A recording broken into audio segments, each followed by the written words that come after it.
amator își cântă numai pentru el un cântecel ușor. Pe lacul mare și adânc va pescui cu spor și pește mult va ridica pescarul amator. Și cântecul când îl aud trililurlirlurli, de el toți peștișorii fug trililurlirlurli. De vrei să prinzi cu undița, știi pește cât mai mult, am o metodă strașnică, hai spune că te ascult. Eu de cârligul undiții atârn mulți viermișori. Și ce faci de nu ispitești pe pești cu viermișori? Atârn atunci un gând acasă, le fiu pe plac, dar peștelui poate că nu-i priește la stomac. Îi dau atunci bani și-i spun a ține 4 lei și du-te în piață și-ți alege hrana care vrei.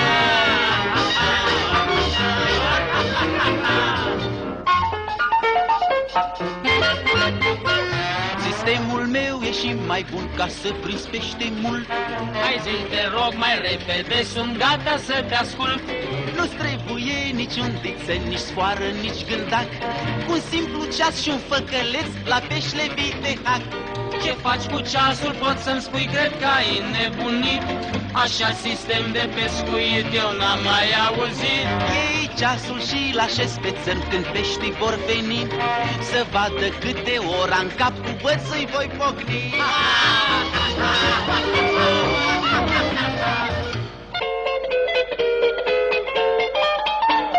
Dar într-o zi ghinion a avut pescarul amator, ca pescuit fără permis și-l prins un păzitor. Ce faci aici, pescuiești? Eu nu, cine ți-a zis? Păi n-ai în mână un cârlig, de el un vierme prins. Da, ai dreptate, i-am răspuns, am un cârlig și un băț, de el am prins un vierme și să noate îl învăț.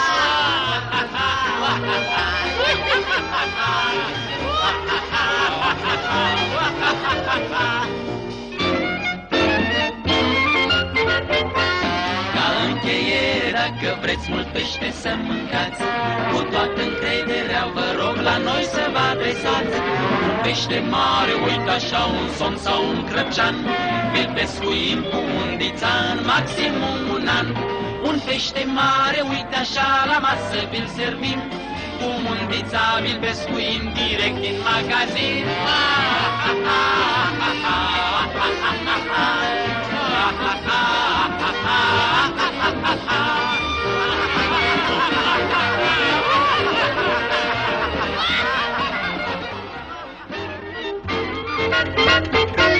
De dimineață lângă lac pescarul amator își cântă numai pentru el un cântecel ușor. Pe lacul mare și adânc va pescui cu spor și pește mult va ridica pescarul amator. Și cântecul când îl aud trililurlirlurli, de el toți peștișorii fug trililurlirlurli. De vrei să prinzi cu undița, știi pește cât mai mult, am o metodă strașnică, hai spune că te ascult. Eu de cârligul undiții atârn mulți viermișori. Și ce faci de nu ispitești pe pești cu viermișori? Atârn atunci un gând acasă, le fiu pe plac, dar peștelui poate că nu-i priește la stomac. Îi dau atunci bani și-i spun a ține 4 lei și du-te în piață și-ți alege hrana care vrei.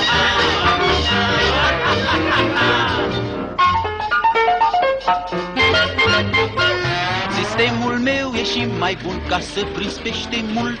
Hai zi, te rog, mai repede, sunt gata să te ascult. Nu-ți trebuie niciun dițel, nici sfoară, nici gândac, cu un simplu ceas și un făcăleț la pești le vii de hac. Ce faci cu ceasul, poți să-mi spui, cred că ai nebunit.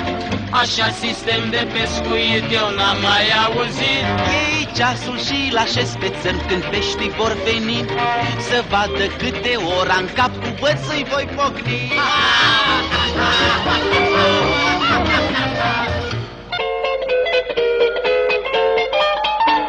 Dar într-o zi ghinion a avut pescarul amator, ca pescuit fără permis și-l prins un păzitor.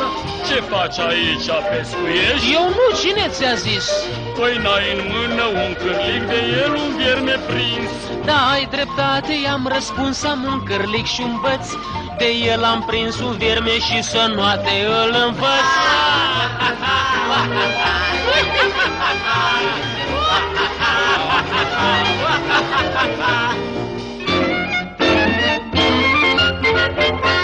Ca încheiere, dacă vreți mult pește să mâncați, cu toată încrederea vă rog la noi să vă adresați. Un pește mare, uite așa, un somn sau un crăpșan, vi-l pescuim cu undița în maximum un an. Un pește mare, uite așa, la masă vi-l servim, cu undița vi-l pescuim direct din magazin.